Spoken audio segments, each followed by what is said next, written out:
Hi, I'm Daniel Tosh, host of a new podcast called Tosh Show. I'll be interviewing people that I find interesting, so not celebrities, and certainly not comedians. We'll be covering topics like religion, travel, sports, gambling, but mostly it will be about being a working mother. If you're looking for a podcast that will educate and inspire, or one that will really make you think, this isn't the one for you. Listen to Tosh Show on the iHeartRadio app, Apple Podcast, or wherever you get your podcasts. On March 16, 2000, 2 sheriff's deputies were shot in Atlanta. A Muslim leader and former Black Power activist was convicted. But the evidence was shaky, and the whole truth didn't come out during the trial. My name is Mosi Secret, and when I started investigating this case in my hometown, I uncovered a dark truth about America. From Tenderfoot TV, Campside Media, and iHeart Podcasts, Radical is available now.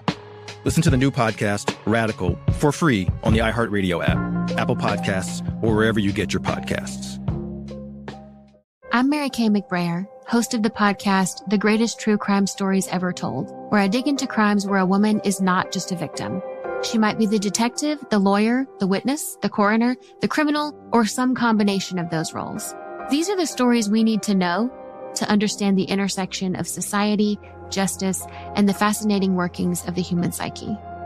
Listen to The Greatest True Crime Stories Ever Told on the iHeartRadio app, Apple Podcasts, or wherever you get your podcasts.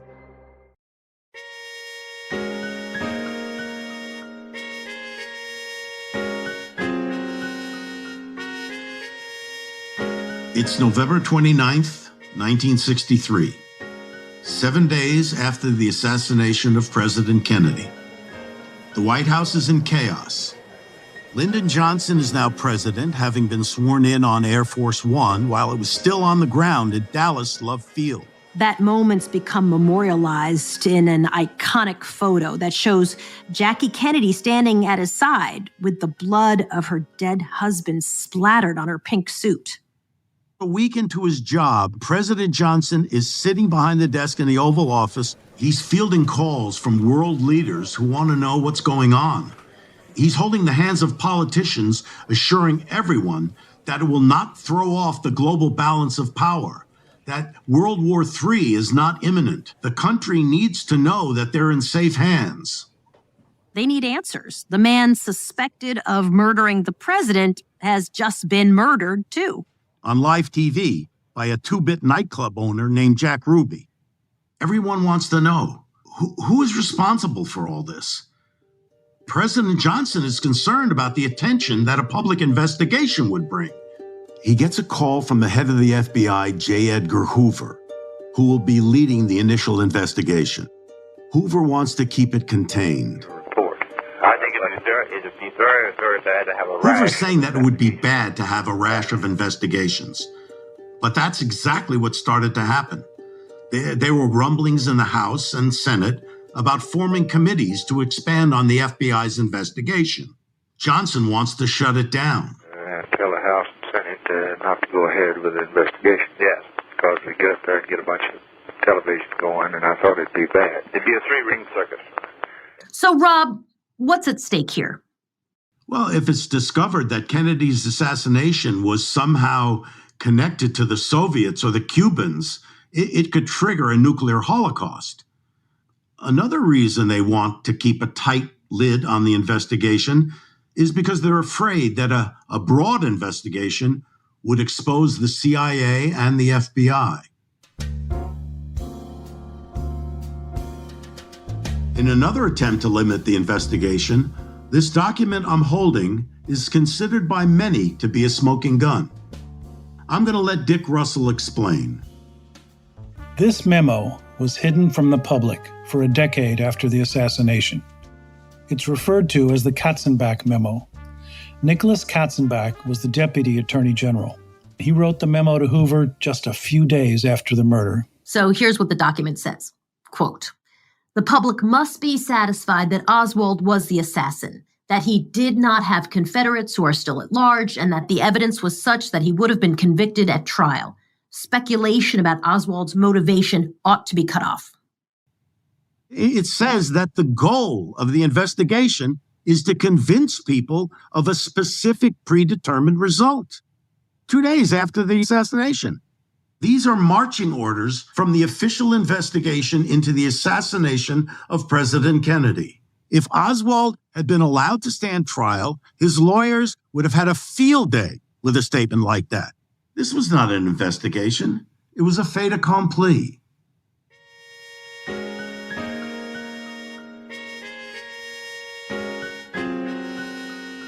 This is Who Killed JFK. 60 years later, what can we uncover about the greatest murder mystery in American history? And why does it still matter today? I'm your host, Soledad O'Brien. To recap, JFK reputedly threatens to splinter the CIA into 1,000 pieces, then fires Dulles and his top 2 lieutenants.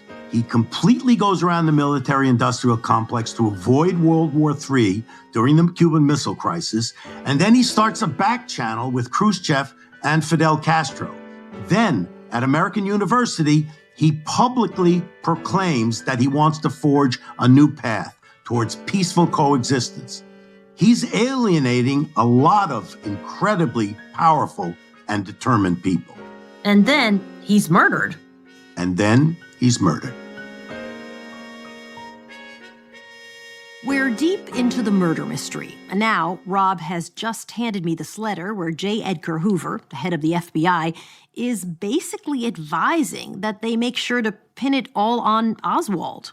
Of course, President Johnson sent a completely different message to the country. He put out an executive order in 1963 that said the commission would, quote, evaluate all the facts and circumstances surrounding such assassination. President Johnson called on Earl Warren, the Chief Justice of the Supreme Court, to head up the investigation. Warren initially said no, but Johnson then bullied him into it, telling him that nuclear war was hanging in the balance. Warren eventually said yes. Years later, he said he regretted it. President Johnson and J. Edgar Hoover came up with a strategy on how to handle the investigation. Here's President Johnson. Well, the only way we can stop them is put somebody that's pretty good on it from that I can select out of the government. He's saying the only way to stop them is to put somebody that's pretty good on it, that I can select out of the government. What do you think about Allen Dulles? I think he would be a good man. Johnson suggests Allen Dulles. Hoover says he'd be a good man.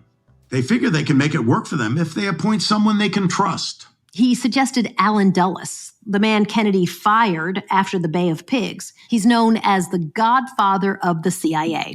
Allen Dulles' role on the Warren Commission was not to find the truth, was to cover up the truth. That's David Talbot. Rob says that if we're going to talk about Allen Dulles, you have to speak to David Talbot. He's the founder of Salon magazine. He literally wrote the book on Dulles. It's called The Devil's Chessboard. Do you think that it's an accident that Allen Dulles was put in charge of being the gatekeeper to the Warren Commission? No, I believe that he lobbied to be put on that commission. There is no better figure from a cover-up's point of view to have on that commission than Allen Dulles.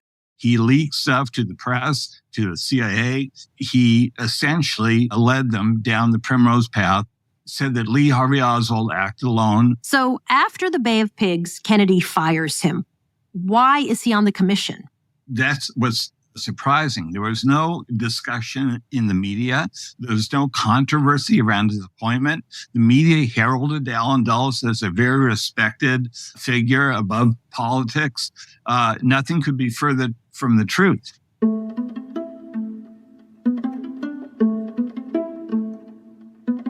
This was a moment in history when the general public didn't question the government in the same way we do today.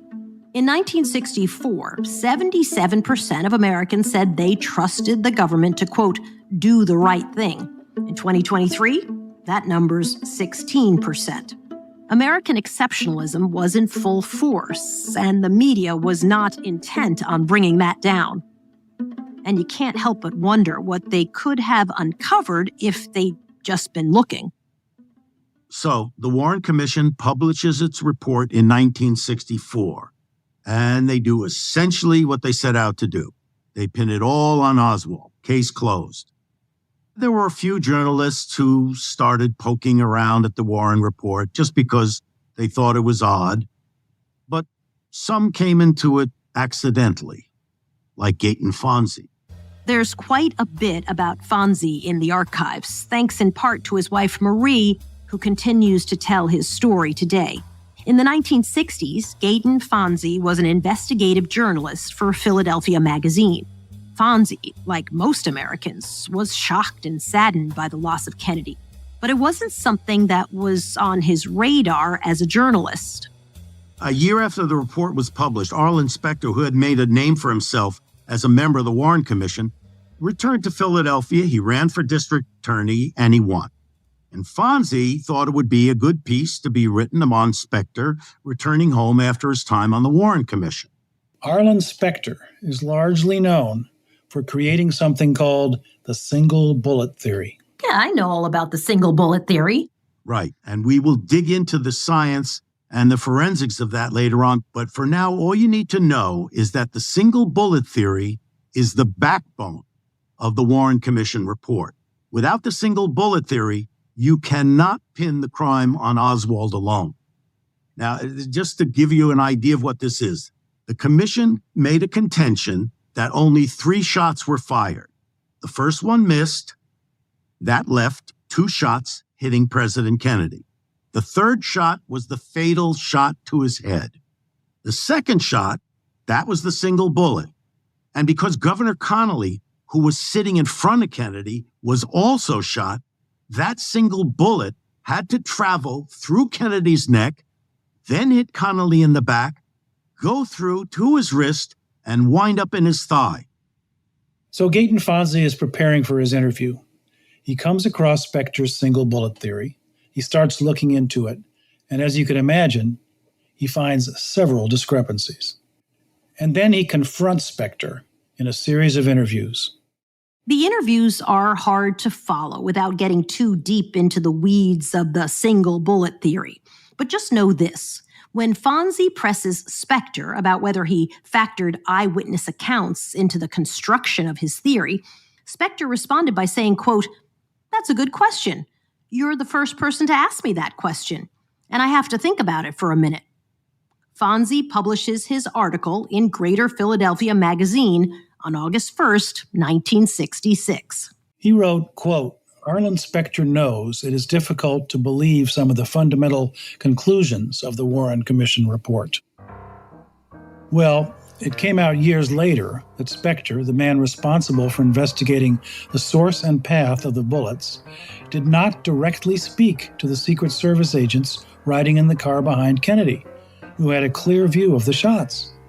And he ignored the statements of several eyewitnesses, that he never looked at photos of the autopsy or wounds. He only looked at sketches. And then he pieced his incomplete evidence together by manipulating the path of one single bullet into something that made absolutely no sense.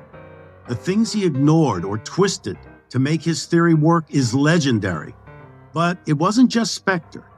The whole investigation was a mess. They didn't interview Jack Ruby for nearly a year.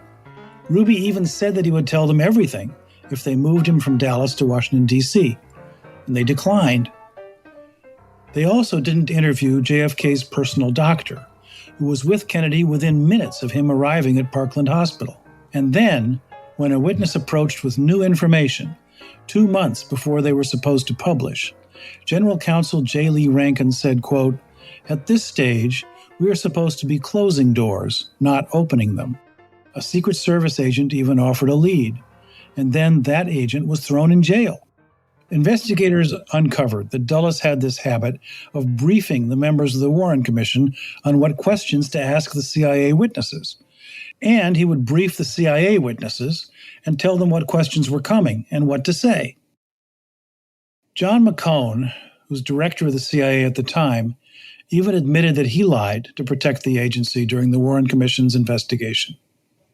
In 2015, Politico reported that a declassified CIA report showed that McCone and other senior CIA officials were, quote, complicit in keeping, quote, incendiary information from the Warren Commission. The report says that McCone was at the heart of a, quote, benign cover-up at the spy agency. Didn't any of these things come out? They almost did. A few weeks before the Warren Commission report came out, one of the staffers wrote a memo to the lead investigator. The author was Wesley Liebler, and his memo was 26 pages long. It detailed the reasons he was uncomfortable with the way evidence was being used selectively to make sure Oswald was proven guilty. Well, the lead investigator refused to accept the memo. Well, clearly this was not a serious investigation. And in the end, they found out exactly what they wanted to find out. And they thought that the public was just going to buy it. That we would just accept the report because it was from people like Warren and Dulles, and that we would just move on with our lives. When the Warren report came out, that was fall of 1964, polls showed that 56% of Americans agreed with that lone gunman theory. And then, only 2 years later, a new poll showed that that number dropped to 36%. So only a third of Americans believe that Oswald acted alone. That's a huge drop in a very short period of time. Yeah, but that doesn't surprise me. By then, the report was met with a lot of scrutiny. People started to talk about it publicly. In 1966, Mark Lane published his book, Rush to Judgment, and he was critiquing the Warren Commission. It kickstarted public suspicion, which bubbled beneath the surface for 10 years, until finally, in 1975, the story broke through. Hi, I'm Daniel Tosh, host of a new podcast called Tosh Show, brought to you by iHeart Podcasts. Why am I getting into the podcast game now? Well, it seemed like the best way to let my family know what I'm up to instead of visiting or being part of their incessant group text. I'll be interviewing people that I find interesting, so not celebrities, and certainly not comedians. I'll be interviewing my plumber, my stylist, my wife's gynecologist. We'll be covering topics like religion, travel, sports, gambling, but mostly it will be about being a working mother. If you're looking for a podcast that will educate and inspire, or one that will really make you think, this isn't the one for you. But it will be entertaining to a very select few, because you don't make it to your mid-40s with IBS without having a story or two to tell. Join me as I take my place among podcast royalty like Joel Osteen and Lance Bass. Those are words I hope I'd never have to say. Listen to Tosh Show on the iHeartRadio app, Apple Podcast, or wherever you get your podcasts. On March 16, 2000, 2 sheriff's deputies were shot in Atlanta.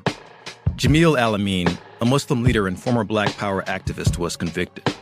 But the evidence was shaky, and the whole truth didn't come out during the trial.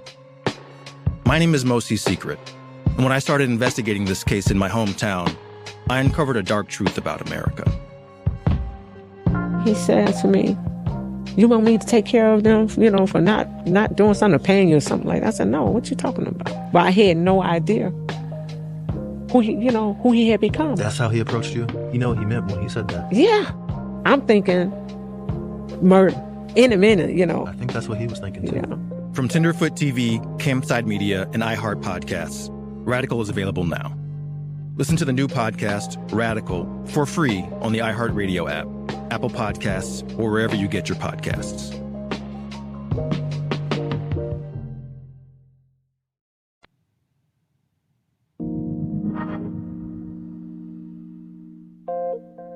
In 1975, the Church Committee, headed up by Idaho Senator Frank Church, had just released a trove of documents exposing the CIA and other government officials of some very horrific abuses of power throughout the 60s.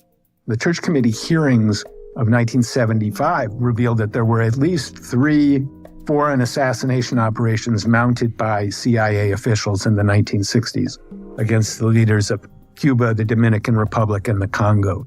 That's Jefferson Morley again, former Washington Post reporter and creator of JFKFacts.org. So the existence of an organized CIA capacity for political assassinations was revealed, and convincingly, without any doubt, well documented. So that was the first time that the CIA was really called to account for these types of activities. It was the first time that the public ever knew that that's what the CIA was doing. And then, on March 5th, 1975, thanks to a stand-up comedian who appeared on an evening talk show, everything changed. Dick Gregory is one of America's foremost comedians. His comedy doesn't just make people laugh, it makes them think as well. Please welcome Dick Gregory. In 1975, Geraldo Rivera hosted a monthly show on ABC called Good Night America. Now, if you can remember back and be honest to when all these theories about conspiracies first came out in the mid-60s, then we treated the researchers and the people doing this investigation as kind of paranoid kooks. I mean, let's be honest, that's the way it was. But now we've all lived through the Pentagon Papers, Watergate, dirty tricks, and even the allegations, and I stress the point that they're only allegations, that the CIA and the FBI, institutions that are so solid in American history and the fabric of American society, have engaged in illegal operations against American citizens. Well, because of all that, I think that most people are now more willing to listen to opposing points of view. And I think one thing is certain. There are just too many loose ends. John Kennedy was murdered, and we at least owe him the duty of doing everything possible to find out who all was involved. Now, possibly, just possibly, the Warren Commission was right. But what if it wasn't? As I started meeting various people that was looking for something else, I found out that there was a whole, a cult out here that didn't believe it. But we just kept looking and kept waiting for the press. That's comedian Dick Gregory. He was also suspicious of the Warren Report. So in the early 70s, he started going to these gatherings, kind of like conferences, where other doubters brought all their independent research in an attempt to piece it all together. In 1975, at one of these early conferences, Dick Gregory meets a young guy named Robert Groden. Groden is sitting on something incredible. He's got an original copy of the Zapruder film. The Zapruder film is famously an 8mm film shot by a local dressmaker named Abraham Zapruder.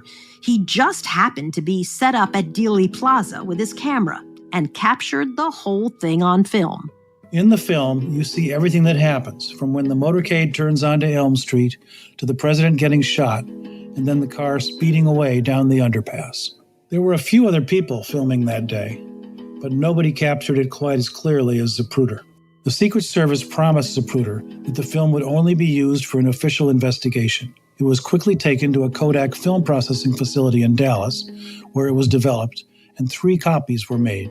2 of the copies were handed off to the Secret Service and sent to Washington. The 3rd copy of the film was given back to Zapruder. The media caught wind, and immediately there was a bidding war for the rights to Zapruder's film. He eventually sold it to Life magazine for $150,000, a lot of money at the time. Life printed several still frames in their magazine. And after the Warren Commission used the film for their investigation, they also published black and white stills. But the moving image was never shared with the public. Then one day, Life magazine reached out to a film lab for a pretty standard contract job. We blew up 8mm home movies up to 35mm so that we have professional grade that could be transferred to final print. But nobody else did the work. We did. Life magazine found out about it, and they wanted to see if the Zapruder film would hold resolution and clarity blown up from 8 to 35. That's Robert Groden. At the time, in 1971, he was a 26-year-old staff technician in the film lab. That day, the Zapruder film landed on his desk. Well, they brought it to us. We did it. And suffice to say, an extra copy was made they didn't know about. Groden was shocked by what he saw, and he made his own personal copy of the Zapruder film. That's what I released on the TV show Good Night America back in 1975. And I want to introduce another guest we have, Robert Groden, who is celebrating his 18th birthday on the 22nd of November in 1963. Robert, welcome, and I wish you could set up the Zapruder film a bit for us, and we'll get right into it. Okay. Abraham Zapruder was a Dallas dress manufacturer And it was pure accident that he brought the camera with him that day. He got what is, frame for frame, the most valuable historical document of all time. I was scared out of my wits because I wasn't supposed to have the film in the first place. I was afraid to release it. You became a whistleblower, really. Yeah, that's exactly what I was. I'm telling you right straight out that if you are at all sensitive, if you're at all queasy, then don't watch this film. It's the execution of President Kennedy. Okay, so the cars are coming along now into Dealey Plaza. He is shot, then Governor Connolly is shot. Now, Jackie doesn't realize what's happened yet. She goes to his aid. And now? That's a live audience reacting to the fatal shot. That's the shot that blew off his head. It's the most horrifying thing I've ever seen. Now, the Warren Commission said that all of the shots were fired from behind by Lee Harvey Oswald, a lone assassin, firing at the president. And as you can see, clearly, the head is thrown violently backwards, completely consistent with the shot from the front.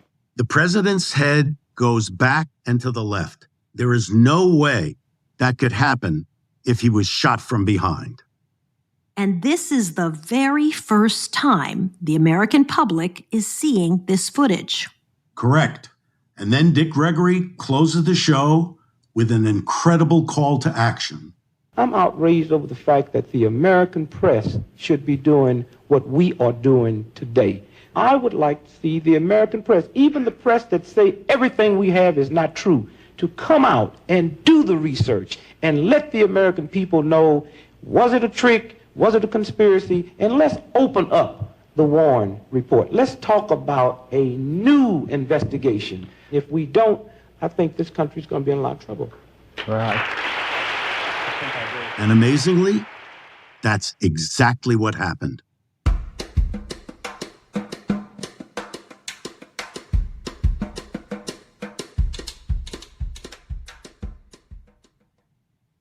Hi, I'm Daniel Tosh, host of a new podcast called Tosh Show, brought to you by iHeart Podcasts. Why am I getting into the podcast game now? Well, it seemed like the best way to let my family know what I'm up to instead of visiting or being part of their incessant group text. I'll be interviewing people that I find interesting, so not celebrities, and certainly not comedians. I'll be interviewing my plumber, my stylist, my wife's gynecologist. We'll be covering topics like religion, travel, sports, gambling, but mostly it will be about being a working mother. If you're looking for a podcast that will educate and inspire, or one that will really make you think, this isn't the one for you. But it will be entertaining to a very select few, because you don't make it to your mid-40s with IBS without having a story or two to tell. Join me as I take my place among podcast royalty like Joel Osteen and Lance Bass. Those are words I hope I'd never have to say. Listen to Tosh Show on the iHeartRadio app, Apple Podcast, or wherever you get your podcasts. On March 16, 2000, 2 sheriff's deputies were shot in Atlanta. Jamil Al-Amin, a Muslim leader and former Black Power activist, was convicted. But the evidence was shaky, and the whole truth didn't come out during the trial. My name is Mosi Secret, and when I started investigating this case in my hometown, I uncovered a dark truth about America. He said to me, "You want me to take care of them, for not doing something, paying you or something like that?" I said, "No, what you talking about?" But I had no idea who he had become. That's how he approached you? You know what he meant when he said that? Yeah. I'm thinking murder in a minute, I think that's what he was thinking too. Yeah. From Tenderfoot TV, Campside Media, and iHeart Podcasts, Radical is available now. Listen to the new podcast, Radical, for free on the iHeartRadio app, Apple Podcasts, or wherever you get your podcasts.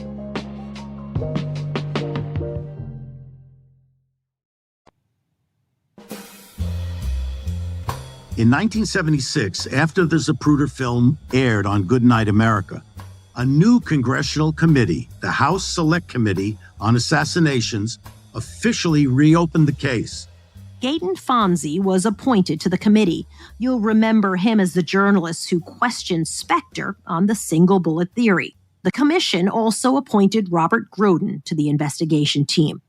I was more than happy to do it. I was very proud to be able to do it. And there's a history to the House Committee. And that history starts with a man named Richard Sprague. Richard Sprague was the original chief counsel, and he wanted to treat the assassination conspiracy as an unsolved murder. He was going to start from not assuming Oswald's guilt, but going from beginning to end with what actually did exist. Dick Russell interviewed Richard Sprague in 1978. Did you ever have the feeling that what you were dealing with as far as investigating the assassination of President Kennedy went beyond the assassination itself and into very sensitive areas of intelligence? Yes. In what way? I was raising questions concerning the connections, if any, between Oswald and the CIA. I was raising questions as to whether the information that the CIA had presented, in fact, was reliable information.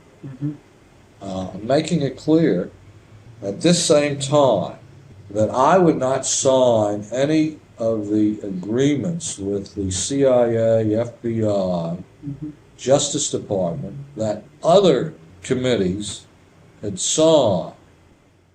Sprague not only had to sign a non-disclosure agreement, but he also had to give some control of his investigation over to the CIA and FBI. I took the view that for this to be a thorough, hard-hitting, impartial investigation, they could not control the staff. Secondly, they could not control that which gets disclosed. The purpose of the investigation is ultimate disclosure. So I was refusing to sign that kind of agreement. And so they fired Sprague because he wouldn't let the CIA and FBI determine what he was able to see and who he was able to talk to. I am absolutely convinced that the Congress of the United States has not the slightest interest in a thorough, in-depth investigation into the assassination of the president. That wasn't the end of the HSCA. The head of the committee called someone else to take Sprague's place, a man named Robert Blakey. He said he wanted a professional investigation. I said I would give him one. Blakey was an attorney and law professor who'd gotten national attention for his work on what's known as the RICO laws, which targeted organized crime in the 1970s. And that is important here. There was a clear relationship between the mafia and the CIA in the 60s. Organized crime was treated like another weapon in the CIA's arsenal. It's interesting because when you search the Warren Report for the terms mafia or organized crime, they're rarely mentioned. And when they are, it's just to say, yeah, they were around, but they weren't responsible for any part of the murder. We called in the senior people from the Warren Commission and asked them whether the CIA mafia plots were ever revealed to them, and they said no. In fact, it was withheld from them, and whether the presence of that would have changed the nature of their investigation. And they said yes. There you go. What we did is we set up beforehand an investigation that was open to a single assassin and was also open to a conspiracy. And we went down the usual suspects. Did the Russians do it? Did the Cubans do it? Did a particular agency of the United States do it? Clearly, this is a much different approach than the Warren Commission. Theirs was a shooter investigation. Ours was a full investigation.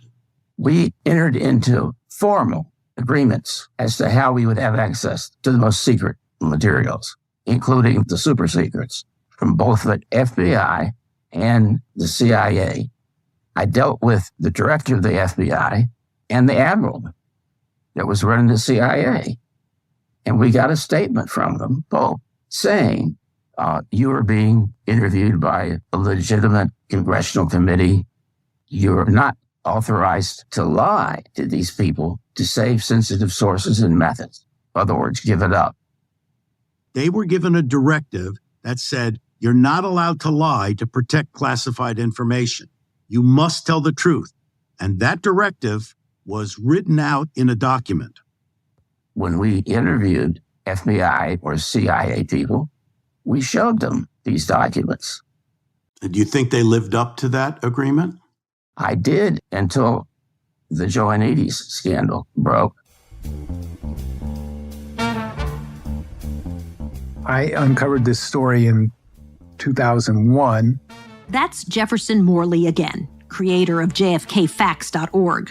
The CIA sent a man named George Joannides to serve as the liaison to the House Select Committee on Assassinations. And a liaison position in this type of investigation, your job is to help the investigators get access to executive branch material.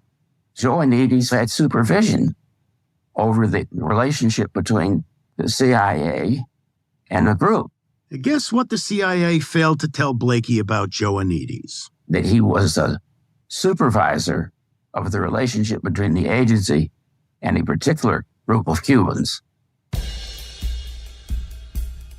In his self-published 2001 expose, Morley uncovered that during the Kennedy administration, George Joannides was chief of the psychological warfare branch of the CIA's Cuban exile group in Miami.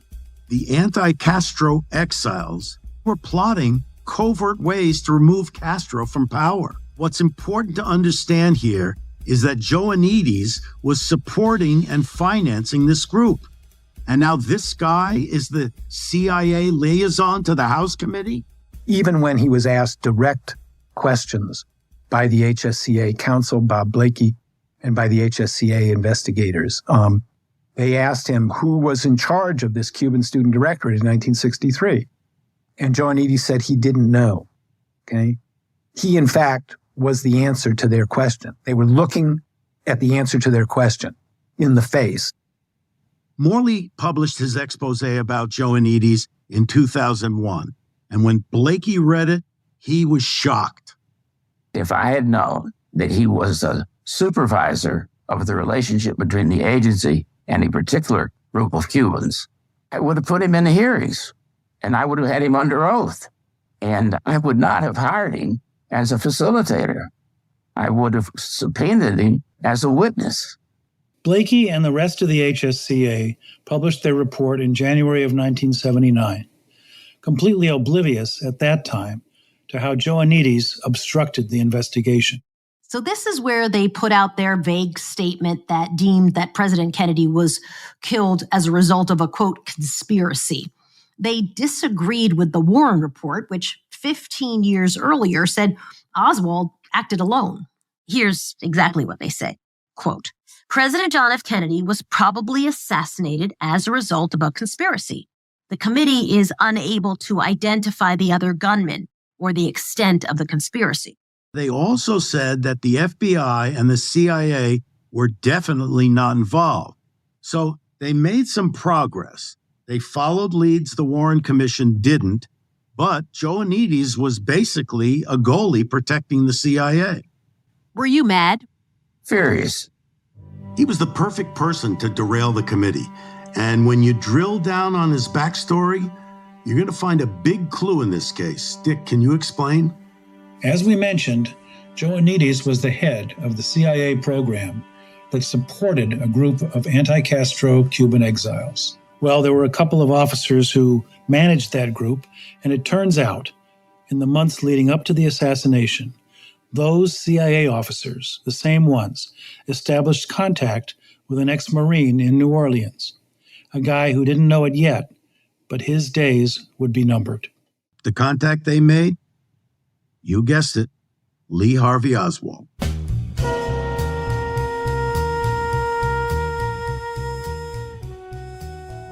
So let's sum it up.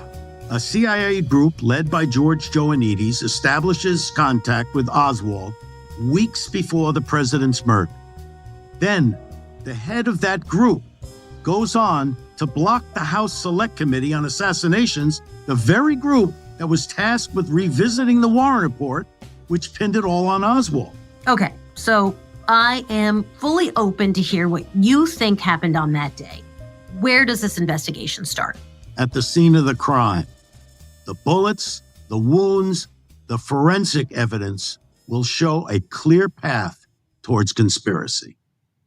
Next episode on Who Killed JFK. Mrs. Kennedy stood up right behind where she had been sitting. There was a pristine bullet. We tackle the infamous single bullet theory through the eyes of a Secret Service agent who was there. When I saw a picture of the bullet, my immediate reaction was, hey, that's my bullet. And then it gets really unhinged. The government had a serious problem, and the problem was called the Dallas Doctor.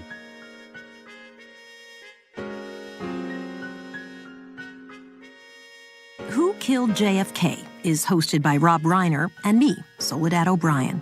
And our executive producers are Rob Reiner, Michelle Reiner, Matt George, Jason English, David Hoffman, and me, Soledad O'Brien. Our writer is David Hoffman, with research by Dick Russell. Our story editors are Rob Reiner and Julie Pinheiro. Our senior producer is Julie Pinheiro. Our producers are Tristan Nash, Dick Russell, Michelle Goldfine, and Amari Lee. Our editors are Tristan Nash, Julie Pinheiro, and Marcus DeLaudo. Our project manager is Carol Klein. Our associate producer is Emilce Quiros. Mixing, mastering, and sound design by Ben Lahoulier. And archival audio in this episode thanks to Geraldo Rivera and Dick Russell. Research and fact-checking by Girl Friday and Emilce Quiros. Our consulting producer is Roseanne Gagliini. Business Affairs by Hernan Narea and Jonathan Furman. Recorded in part at CDM Studio and 4th Street Recording Studio. Show logo by Lucy Quintanilla. Production assistance by Rocco Del Prior and Grace Barron. Special thanks to Joe Honig, Rose Arce, and Dan Storper. If you're enjoying the show, leave us a rating and review on your favorite podcast platform. Who Killed JFK is a production of Soledad O'Brien Productions and iHeart Podcasts.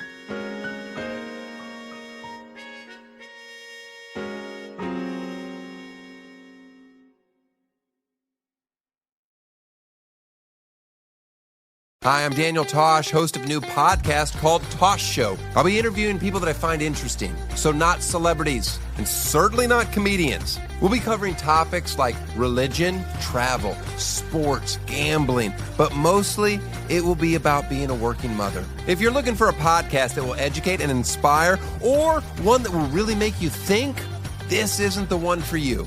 Listen to Tosh Show on the iHeartRadio app, Apple Podcast, or wherever you get your podcasts. On March 16, 2000, 2 sheriff's deputies were shot in Atlanta. A Muslim leader and former Black Power activist was convicted. But the evidence was shaky, and the whole truth didn't come out during the trial. My name is Mosi Secret, and when I started investigating this case in my hometown, I uncovered a dark truth about America. From Tenderfoot TV, Campside Media, and iHeart Podcasts, Radical is available now. Listen to the new podcast, Radical, for free on the iHeartRadio app, Apple Podcasts, or wherever you get your podcasts. I'm Mary Kay McBrayer, host of the podcast, The Greatest True Crime Stories Ever Told, where I dig into crimes where a woman is not just a victim. She might be the detective, the lawyer, the witness, the coroner, the criminal, or some combination of those roles. These are the stories we need to know to understand the intersection of society, justice, and the fascinating workings of the human psyche. Listen to The Greatest True Crime Stories Ever Told on the iHeartRadio app, Apple Podcasts, or wherever you get your podcasts.